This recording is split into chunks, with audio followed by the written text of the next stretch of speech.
Welcome back to Sharing with Sheri. I am your host, Sheri Riley, and I have a very special guest for us today. She is a woman's empowerment and motivational speaker, owner of Black Women Cultivating Change, Ashley Glass. I am so happy to have you here. I just once again reached out to you and I was like, there's something really special about you. So please tell my audience who you are, where you come from, and your organization. Awesome. Okay, so I'm Ashley Glass. I'm the owner of Black Women Cultivating Change. My organization, we really strive to empower women and advocate for women and their mental health and wellness. So I actually started this business last year after COVID. I had a lot of time to just think about what I was passionate about and that sort of thing, and really just took the leap and started a business for myself. So awesome. Yeah. I saw something, I was researching you, and I saw something on I guess a podcast of some sort called The Discussion. Yeah. And you were very interesting on that. And you said something in that. You said that your organization is about education on the social determinants of health, mainly in the Black community. Yeah. Talk about the determinants. Yeah, okay. So the social determinants of health, so my background's in public health. Okay. Social determinants has to deal with things that we don't typically think affect our health. So transportation, housing, food insecurity, could be things in your environment, gun violence, how you were brought up, what stresses you're exposed to. So there's so many different things that impact your health that people really don't even realize. Yeah. So the social determinants kind of encompasses all of that. Awesome. And how it affects your health. Yeah. Ultimately, yeah. You said something in there, and I'm going to come back to that, but Yeah.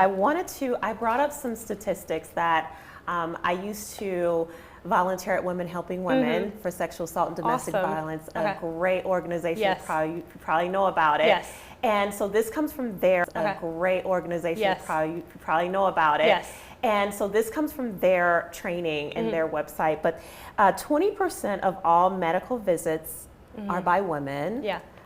23 to 35% of women seeking care in emergency departments.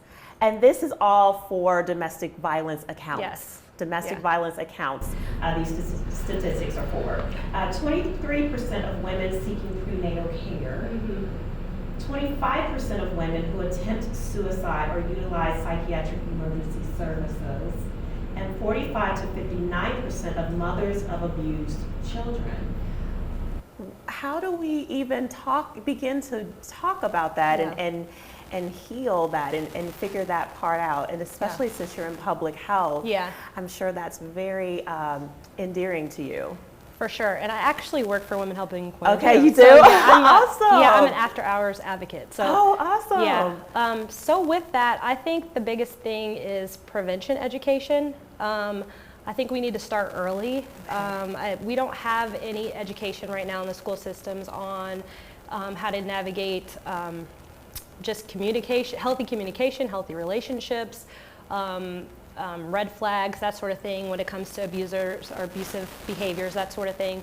And I think it really just stems from not educating people. And so you end up in these situations and it could have been something that could have been prevented. Right. So yeah, so my whole thing is I'm really passionate about educating and advocating because I feel like a lot of times people end up in these situations and they don't know how, but once they get the education and see what the red flags were, or maybe if it's a generational thing, or if they were exposed to this when they were younger, and now they ended up being abused too, just educating about those different situations. So when you're talking about the determinants, would that be some of the determinants inside of domestic violence and sexual assault cases? Absolutely, yeah. Expound on that. So when you look at domestic violence, a lot of times people who end up in these situations, either their parents were abused or they were abused as kids. or they are in a stressful environment, so that's all they really are accustomed to. So they don't even look at that behavior as abnormal. Right. It's almost like comforting to them. It's uncomfortable to be calm and have a healthy relationship. So yes, definitely a social determinants thing. Yeah. 1 in 3 women will be assaulted, injured, or raped in her lifetime. That is really profound. Yeah. Do you still think that that's really a prevalent statistic today? Absolutely. And I think a lot of people are afraid to share that have actually experienced that. I feel like it may even be a greater amount of people who've experienced it who are, scared to tell their story. So I feel like it's very accurate. Yeah. Yeah. You mentioned something on the discussion, you said, and it really kind of resonated to me. You said, therapy saved my life. Yeah. And you said, Absolutely. we think we are the only ones who are going through things. Yeah. Talk about that. So therapy has always been taboo, even in my family. So I started out in therapy when I was in high school. I honestly went boy crazy and was not listening to my parents and that sort of thing. So I remember my mom putting me in therapy, but it was still not embraced. Also mental illness. I think in our community we have a hard time giving mental illness a name and getting treatment for mental illness. And it's frowned upon if you have a therapist or you go to therapy and that sort of thing. For me, therapy, I said it then and I'll say it again, it has saved my life. And I always say, you don't always have to go to therapy just for bad things. Like therapy is even good if things are going good in your life. It's just good to have that sounding board and someone to kind of navigate your decisions and just different things that are happening in your life. And so why do you think so many people are so just hesitant to take that extra step to get help? The stigma, I think no one wants to admit that something could be wrong, and especially when it's internal. So this is something I can just put up a face and pretend everything's okay and act the part. I think we need to stop acting the part. Yes. Because ultimately that's what's ending up really, I hate to say destroying people, but taking down that mask and really just being vulnerable and working through those challenges. I feel everybody, if you may not have a mental health diagnosis, but everybody has gone through some sort of mental health challenge, that sort of thing. And I think it's okay, just being able to embrace that and work through the challenges. Absolutely. Yeah. How did you come to meet your ex-husband? I know that you come from somewhat of your own experience through this. Right. How did you come to meet him, and was there a honeymoon period? How was that? Yeah. So we were never married. Oh, you were never married. Okay, so, sorry. Yeah, it's okay. He was the father of my kids. Okay. So at that stage of my life, I was had very low self-esteem. Just wanted someone, didn't matter really what they had to offer me, whether it was healthy, it didn't matter. I just wanted a partner at that time. Gotcha. I was also into very unhealthy men. So I grew up in a very strict environment, and once I left my parents' house, I was attracted to drug dealers. Okay. So that was my thing. Gotcha. And so I met him. I actually worked at a clothing store that pretty much marketed to drug dealers, all the drug dealers in Cincinnati. And this is terrible, but that's how I met him, actually. He came in to purchase some clothing, and the rest was history. So Was it you felt protected by him because he was maybe essentially, but security? it was more of like excitement. Excitement. I was like, whoa, this is wow. Exciting. I remember dating drug dealers and just being like, oh my gosh, can I see it? I think because when I grew up, I would see it on movies and TV shows and things like that, but I never seen it in person, so it was just like fascinating to me. Got you. So, yeah. When was the first time you realized, okay, I'm in an abusive relationship and I need to get help? Yeah. The first time was probably the first time I actually got choked and passed out. So I remember telling one of my friends too, and just it happened fast. And at that point, I had already developed feelings for their dad. So I don't want to say, I don't know. I was just like, wow, this is, I don't know. Yeah. It was, I guess, more of a shock that, is this really happening? Am I really in this situation? Kind of that sort of thing. Disbelief. Yeah. Yeah. Yeah. Like, this is not happening to Yeah. me. Absolutely. Absolutely, yeah. Were there children involved at the time? Not at that time. Not at that time. That was before I had got pregnant with my daughter. So essentially, I could have paid attention to that red flag. But again, I just need somebody here. He actually is here with me. I actually can say that I have a boyfriend. I didn't care. Yeah. Yeah. So, yeah.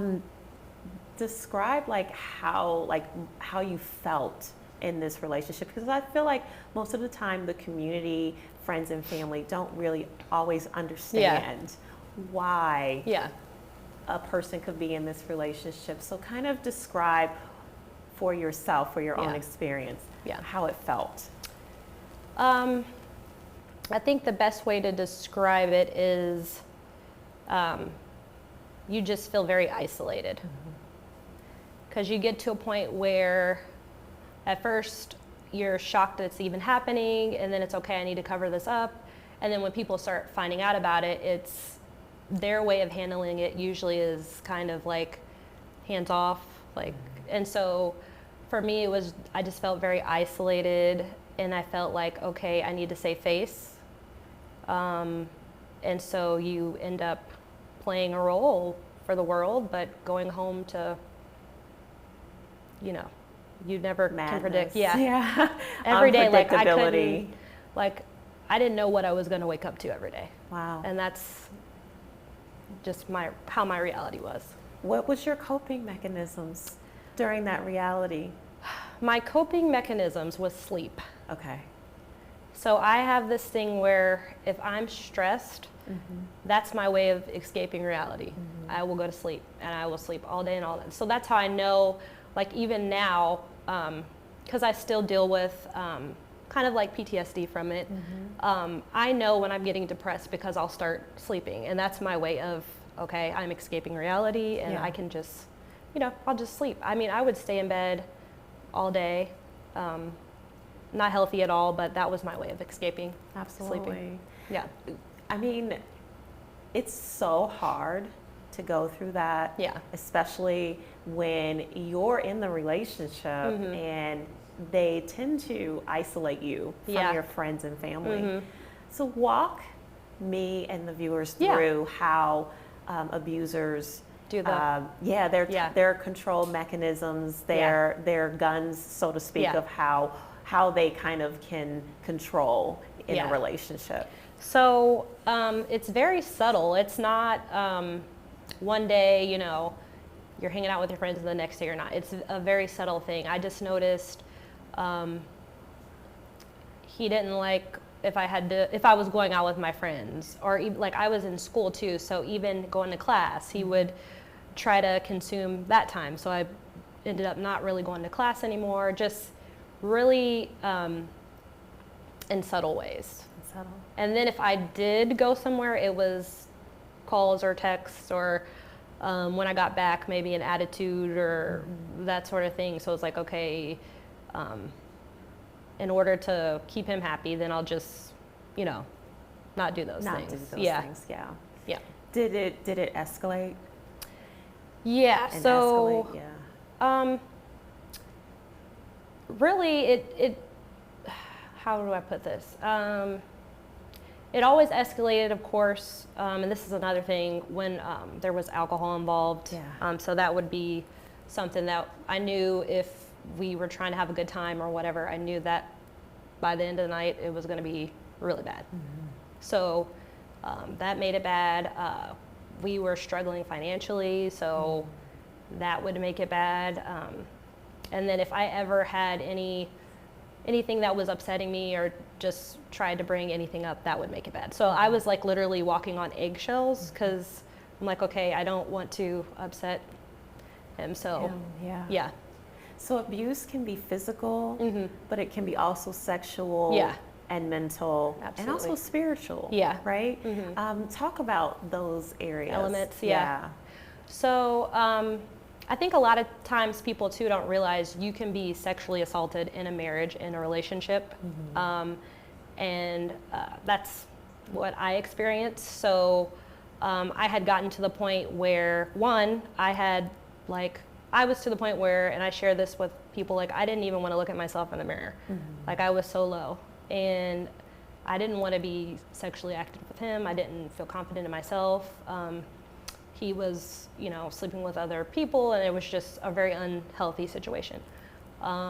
So I would be forced to have sex or perform sexual acts sometimes because, I don't know, another way of control. I remember, and this is very personal, but I'll share because I know a lot of people do this, but I had gotten to the point where I would even stop showering and things of that nature just so coping mechanism. He would, in hopes, didn't want to touch me or that sort of thing. So that's awesome. Yeah. Thank you for sharing that. Yeah. I think that physically, the physical abuse is what you can see, but the emotional you can't. Yeah. Would you say the emotional is even more detrimental? Yes, absolutely. Because the physical things, they heal. Right. They're going to heal. But as far as emotionally, you still have flashbacks. You still, sometimes I just find myself, around certain times of the year or just different things will be like a trigger, and I'll notice I'm kind of going back into a dark space. So I feel like the emotional part is definitely harder to get over than the physical part. Yeah. Although the physical part, it's horrible. The emotional part is really, really hard. And I think it's also hard because you don't really know that it's emotional abuse. What are the tall tale signs that you're in an emotional abusive relationship? Just someone who's very negative, never have anything good to say. If they see that you're too excited, just try to tear you down. They're negative with themselves too, because really, to me, that's where it comes from anyway, is their own demons and things that they're dealing with. So just noticing that behavior pattern of just negativity, really, to me is the huge red flag. Yeah. What ways do they control you financially? Financially, I just remember I had gotten to a point, because he did not have a steady job, so it had gotten to a point where when I got paid, he actually felt entitled that I give him money every time I got paid. It's like, we have bills, what are you? But he knew he had mental control over me, so it had gotten to the point where because I knew if I didn't give him the money, it was going to be an altercation or an issue. I would just do it just to keep the peace. Keep the peace. So it was a mind game, ultimately. Yeah. Do they use the children? In this case, he did not use the children, I will say. Not at all. But I think that's because he wasn't very stable himself, so he really didn't have a leg to stand on when it came to that. So luckily, the kids weren't really used as far as him, but for me, that's another reason why it's harder to leave when you have kids. Yeah. I tell people this all the time. I already knew I didn't want to be a single mom. Yeah. This was a horrible situation, but I didn't want to be that single mom statistic. So I was like, at least if he's here, at least I can say I'm not a single mom. Doesn't matter how bad this is or what I'm exposing my kids to. At least their dad lives there. So that's there. Right. Yeah. Does that go back to when you talked about childhood? Yeah, absolutely. And the things that you really were working through on your own, not really realizing that. What would you say that you've worked through from that childhood trauma? Yeah, I've worked through, so I grew up in a parent home. So I felt like I had to model that, and the pressures of that, and having kids without being married and disappointing my parents and all of that. So I had to work through all of that, because ultimately it was me, you know, keeping myself in this situation. I mean, yes, he was abusive. Yes, this was a terrible situation, but ultimately I was choosing to stay in this situation. Yeah, absolutely. So I had to look within and build myself up, or I would have never left. So I think that it takes such strength to go inside of yourself and say, I need to change me. That's hard. Yeah. That's extremely hard. Yeah. And a lot of people don't get to that place. Yeah. So talk about how the community can help, the family, the friends can help their loved ones that keep going back. What can we do to rally behind them? What support can we give them specifically? How does that look for the friends and family? This is something I feel very passionate about too, because do not isolate them. And although it's like a bad situation and you don't really want to deal with it, and you might be upset with your daughter, sister, whoever it is that's going through the abusive situation, do not isolate them. Let them know you are there, give them resources, be there if they need to call you, need to just come over for a breather. And then when you finally do get to, like when you're spending time with them, build them up. Focus on building them up, not tearing them down. Right. Because they're already torn down. Torn down, yeah. And really you get to a point where you don't even want to spend time with other people because you're so ashamed of what's going on, and so you're dealing with all that. So my whole thing is, don't isolate them, give them resources, build them up, and ultimately just let them know, you know, just point out the positives and let them know there's better. There's better, it even gets scary because you're like, what is life going to be like outside of this? You know what I mean? So just, that's my biggest thing is building them up. Yeah. I think also a myth is that only, you know, the weak are controlled. Yeah. And that's so not true. Not true at all. Talk about that. Yeah. Actually, I feel like a lot of people who we deem as quote unquote strong have been through some sort of situation. Could have been a controlling situation, could have been domestic violence, could have been something. So I feel like it's a total myth, and I feel like that's where people had to gain their strength from, getting out of those situations. And it's subtle, it's not so blatant, and people need to realize that and share their stories, because I feel like, and I remember going through it, and then even now I'll come across people and they'll say, oh yeah, I had a situation, or I'll find out they were in similar situations, and I'm like, that could have helped me get out of my situation if you would have shared that. Absolutely. So I think it's still a lot of that covering, you know, like saving face and not sharing what's going on. I think we need to get out of that. Yeah.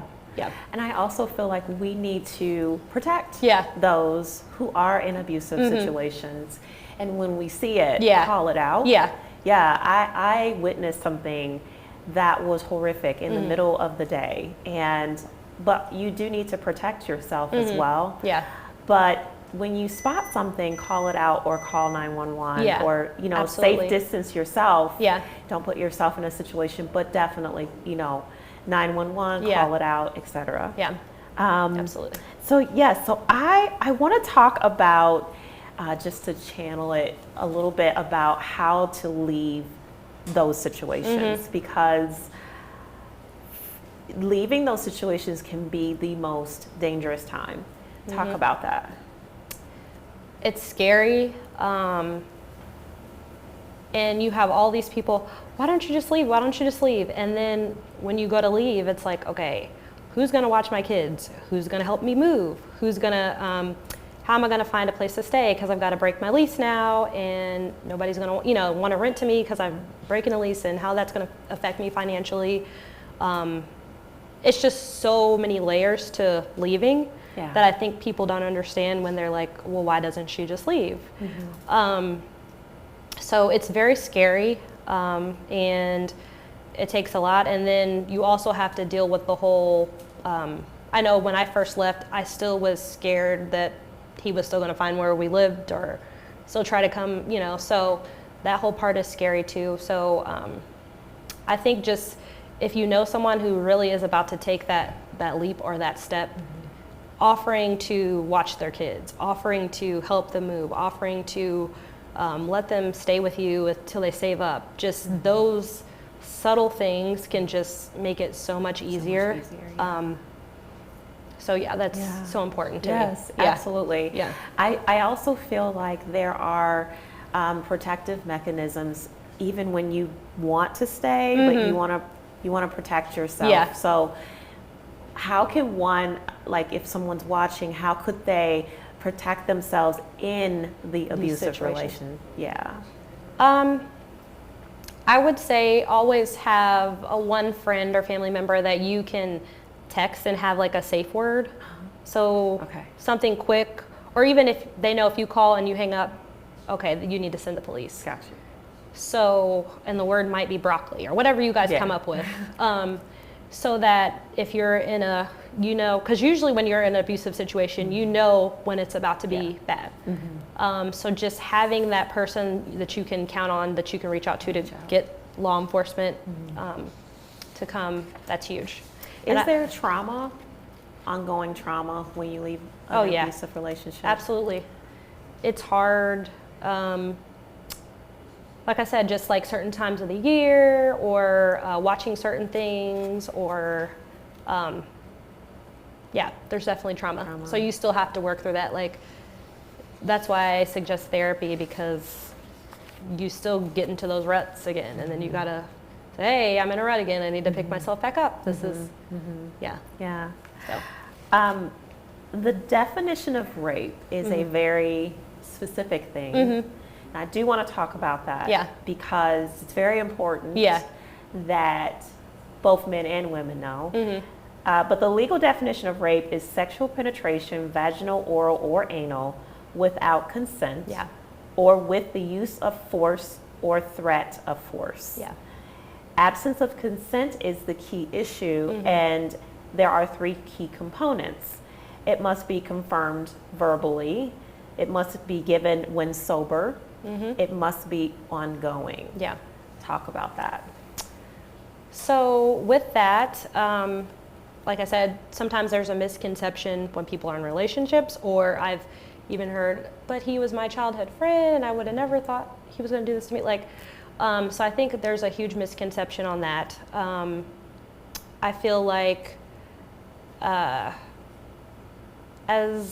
even as a society, we need to empower victims more, because I feel like another reason people don't come out and say this is happening is because they don't want that stigma of, if they might think I'm sleeping around with people or whatever the case, or I've even heard, even working the hotline, some women will say, but I know I was drinking, so I don't want, and it's like, just because you're drinking does not give anybody the permission to do that to you. Like, absolutely. So again, just educating, like you just did, on what rape is, and empowering men and women. And that's kind of it, I think specifically for the guys, they have trouble with this. Because in their minds, if you're hot and heavy in the beginning, and you're going into it, and consent is given in the beginning, you know, if you don't hear them say no, is that rape? You know, in their minds. Or I know what you're saying. Or that ongoing part is very ambiguous for them. Also, it must be given when sober. And you know, there's so many times where I've had, like, you know, a drunk night with my boyfriend or whatever, and we just went home and we were intimate. And so that is kind of a line too, where a lot of people go, well, I shouldn't have sex with my boyfriend if I'm drinking, you know? And so, but this definition is very specific to that. So what would you suggest, or what's your thoughts on that? I would just encourage, if this is someone that you haven't built a strong relationship with, I would definitely get the consent before alcohol or anything is even involved. I think if this is someone new and you know there's alcohol involved, it's probably not safe to even cross that line, especially in the beginning. And then always kind of asking them and then making sure that they're comfortable throughout, not just a one, question right when you get home or whatever, but like making sure they're comfortable throughout, and even having a conversation after. Yeah, I think that's important too. Yes. That's very important. I think it goes along the line of intent versus misunderstand, maybe. But yes, that's very important. It also has the part of vaginal, oral, or anal, and talk about that. Yeah. So I think, again, a lot of times we forget about oral.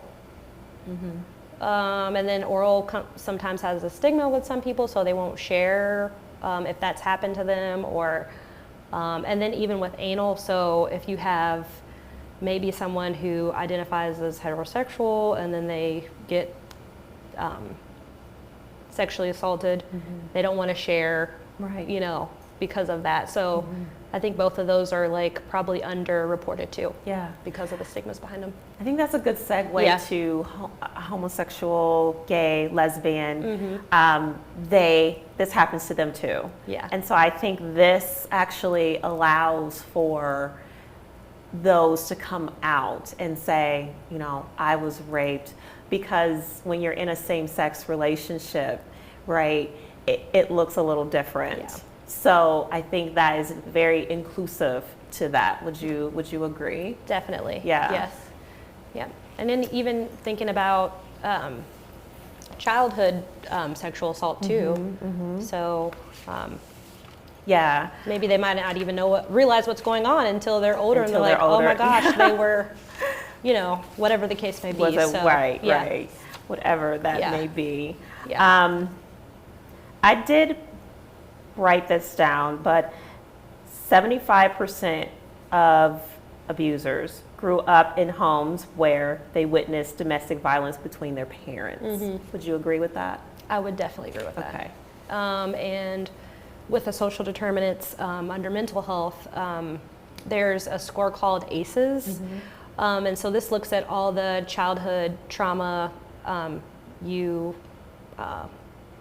go through, and it gives you a score. So the higher your ACEs score is, the more likely you are to be in a domestic violence relationship, be incarcerated, have diabetes, heart disease. So it's directly linked to all those negative health behaviors too as well. So yeah.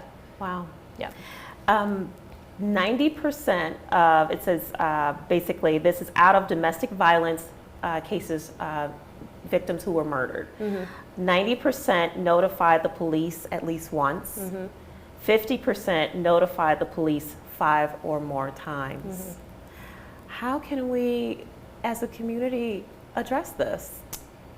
Again, I think it goes to that stigma and isolation. I think it's clear that people are reaching out for help, and I feel like there's a disconnect. Okay. Yes, this can be a repeated behavior, and yes, people might not leave the first time, but if you have someone reaching out for help, they clearly know this is a problem now, if they're calling the police.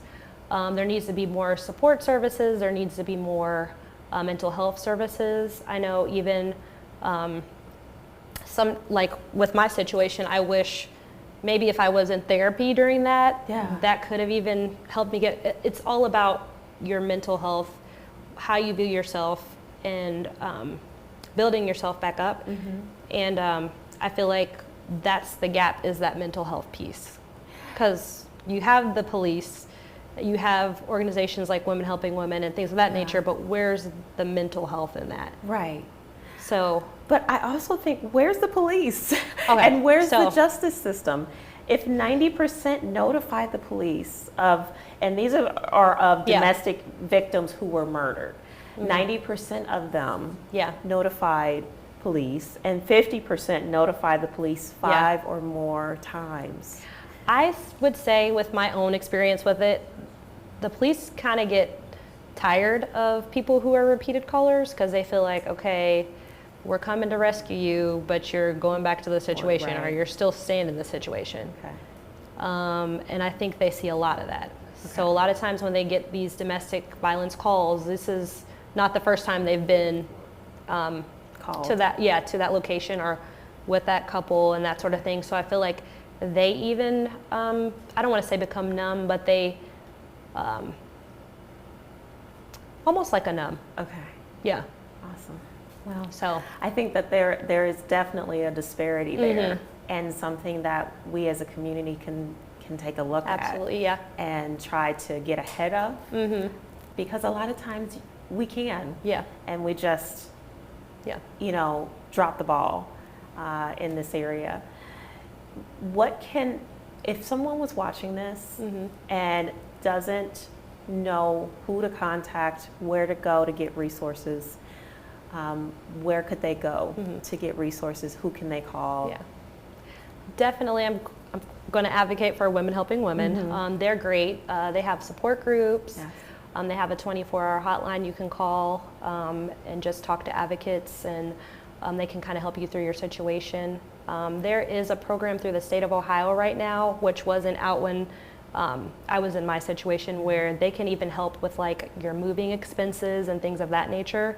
Okay. It's an application you have to do, but they can even like reimburse you from time you've missed off of work and medical expenses and things like that. So just tapping into those resources I think are huge. And then therapy.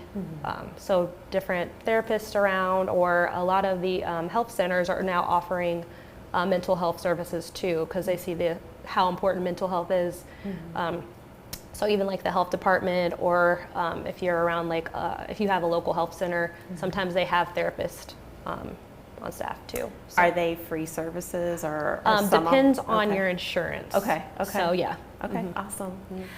I really want to talk about your something that you're doing right now, a documentary with women that you've worked with that come from this type of domestic violence, sexual assault, are survivors. Yeah. And you've worked with them. Talk to me about that. And but before we talk about that, we're going to go to a clip right now of the documentary, and we'll be right back with you. Hi, my name is Alandis Powell, and I'd like to tell you a story. I call it Unmasking. It's really strange how 20 years has gone by, and I can still remember the first and the last time he hit me. Our relationship spanned 17 years, but the abuse, it was about 10. I'm a big sister, and unfortunately, my parents wasn't the traditional parents, and so I end up being the nurturer very early, and having to make adult decisions very early. And I've never felt as though I had an adult that I can go to just spill on. As women, to ourselves, but I think it happens. It just happens where we have a lot of self-doubt. Maybe lack of confidence in an area. I'm not good enough. Should I really be here? If they find out, what will happen? And I think that's just, we're in our own heads way too much. And I think that for me, one of the biggest barriers was actually hearing no. So for so long in my life, I interviewed for jobs, and I worked in spaces, and I was told yes. And after that experience, I had to learn how to hear no. I had to understand what collateral consequences really look like. And I had to understand that having a criminal record really does change the dynamics of a person's life. And so that for me was probably one of my biggest barriers and obstacles that I had to overcome, was really understanding what the impact was of that conviction.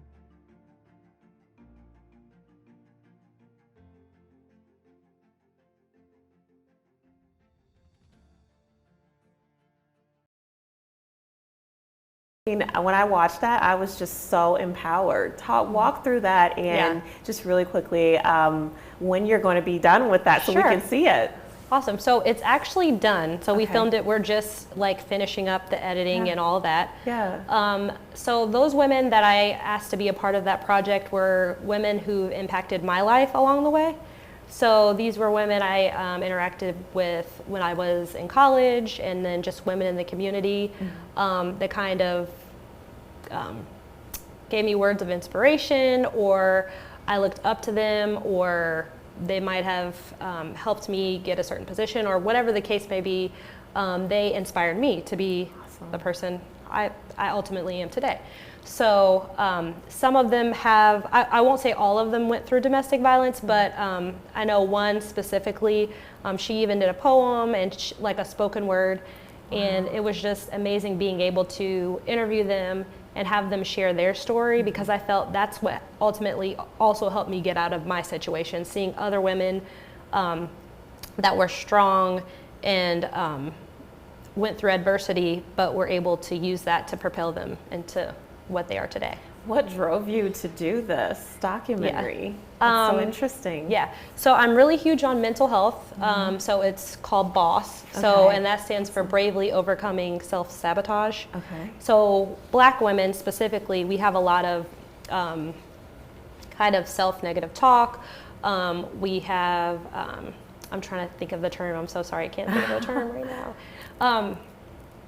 Imposter syndrome is what it's called. So we'll have the degree, we'll have the experience, but we still have that negative voice inside our head that is what's ultimately holding us back from that next level or that next step. So I'm like, we need to share this information and let everybody know we all have to overcome that.